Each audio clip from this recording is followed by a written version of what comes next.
Fala, teleiros e teleiras, tudo bem com vocês? Seguindo no tema da interceptação telefônica, falaremos especificamente dos requisitos e da serendipidade. Vamos juntos?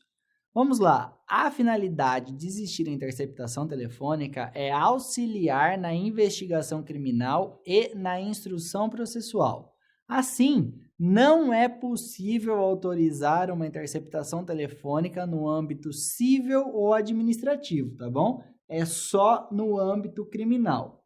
Mesmo que a interceptação telefônica pudesse esclarecer algo num processo administrativo ou num processo civil, não é possível o uso da interceptação telefônica, combinado? Agora, imagina o seguinte, é possível usar uma interceptação telefônica como prova emprestada? Ou seja, houve interceptação telefônica num processo criminal. Esse processo criminal tem reflexos cíveis ou administrativos, e aí eu empresto essa interceptação telefônica para esclarecer um ponto num processo civil ou administrativo. Isso é permitido? O STF enfrentou essa questão no recurso em mandado de segurança 28774. O STF entendeu ser possível o empréstimo do conteúdo de interceptação telefônica decretada no âmbito criminal para processos cíveis e administrativos sem problema algum, tudo bem? Requisitos para uma interceptação telefônica, eles estão nos artigos 1º e 2º da Lei 9296 de 96. Primeiro requisito é a ordem do juiz competente. Agora vamos lá, turma. Aqui vige a teoria do juízo aparente. É o juiz competente que parecia ser o competente num caso, ainda que as investigações e a interceptação telefônica acabem modificando a competência do caso. Você não entendeu? É bem simples. Imagina que é aberto um inquérito para apurar crime de tráfico internacional de drogas.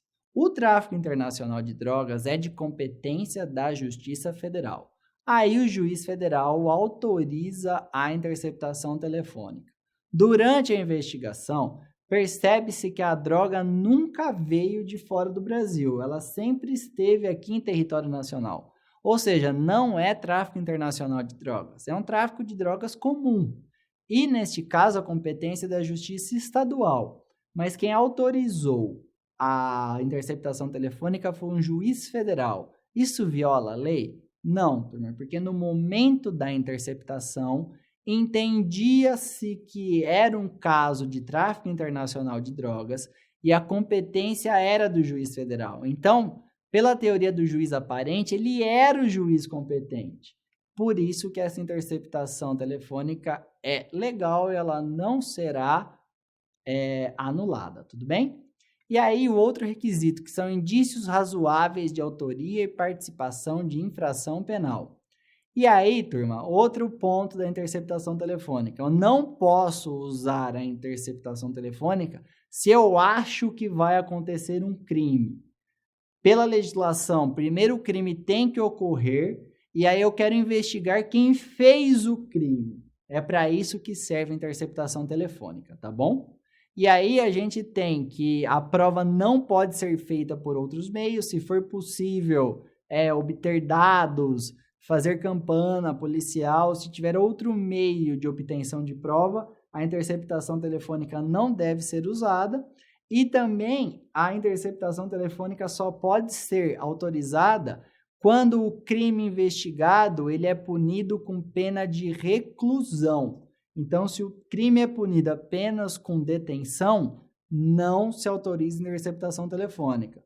Tanto que muitos criticam que essa vedação impede o uso da interceptação telefônica para o delito de ameaça, que é um crime meio chato de ser provado, principalmente quando a ameaça é apenas verbal, tudo bem? E aí surge o tema da serendipidade. O que seria isso? Serendipidade vem do inglês serendipity, cujo significado é descobrir coisas ao acaso.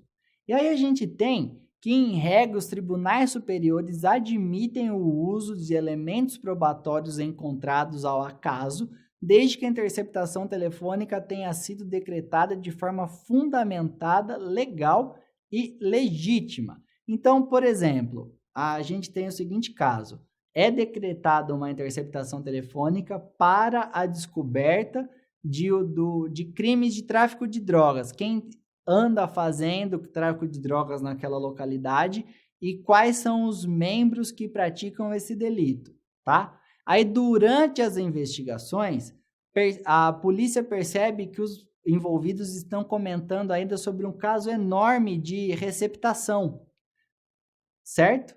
De receptação de mercadorias furtadas. Aí a polícia segue essa linha de investigação também.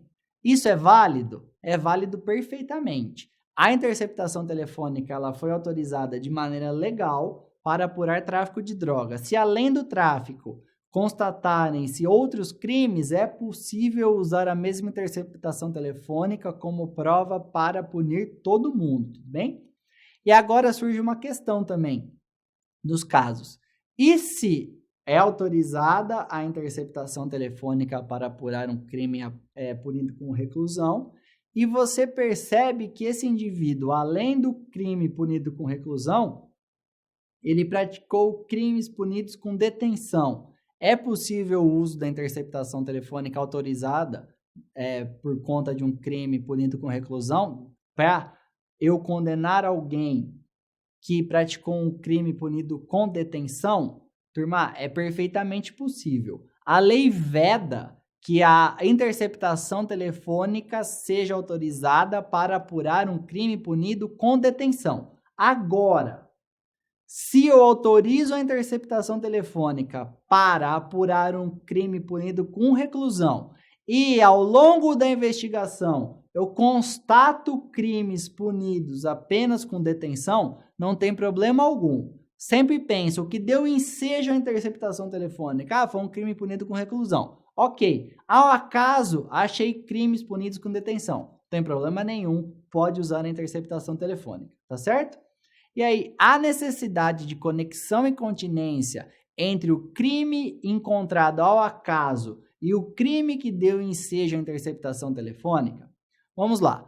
O STJ enfrentou essa questão no habeas corpus 6953552, que se a interceptação telefônica ela foi decretada de forma legítima e legal, sem desvio de finalidade, o encontro fortuito não exige conexão e continência com o crime que originou aquela.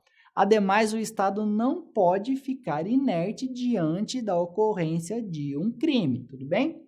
E aí surge na doutrina conceitinhos assim que é importante a gente frisar rapidamente. Existe a serendipidade de primeiro grau e a serendipidade de segundo grau. Na serendipidade de primeiro grau, há conexão e continência entre o crime que originou a interceptação telefônica e o crime descoberto ao acaso, e na serendipidade de segundo grau não há nem conexão e nem continência, perfeito? E aí, aspectos práticos. Quanto tempo dura a interceptação telefônica? Ela é autorizada por 15 dias, renováveis por igual período, artigo 15 da Lei de Interceptação Telefônica, só que vale destacar que, de acordo com o STF, o prazo máximo não é de 30, que é o 15 mais 15.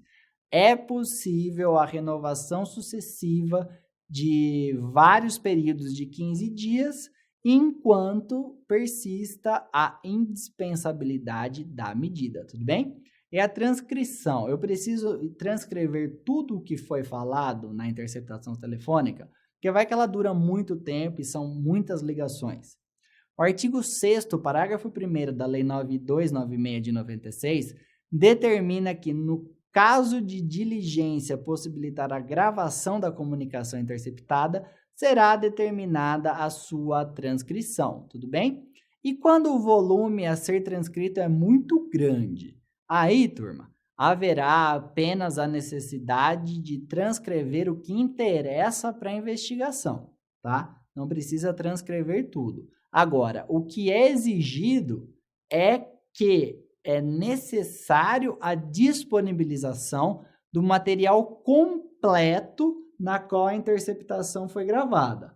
E assim, e além disso, a transcrição não precisa ser feita por perito. Então, vamos lá. Um volume imenso de ligações é gravado e gera um volume imenso a ser transcrito.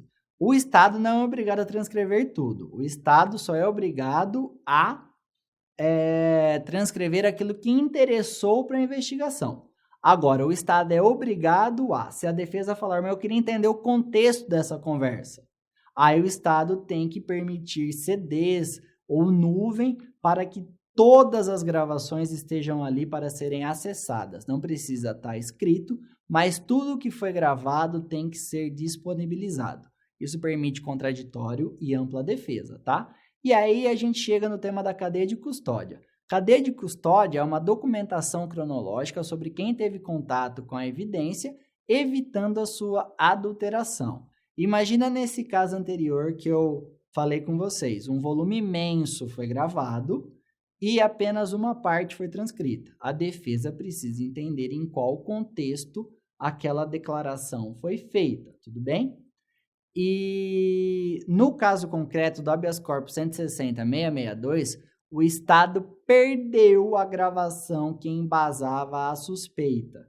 E aí acontece o quê? Só tinha a transcrição e não tinha o áudio gravado.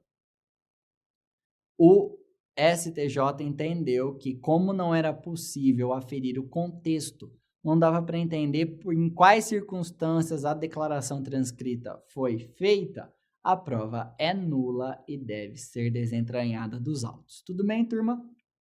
Encerramos mais uma aula. Bons estudos e um abraço. Tchau, tchau.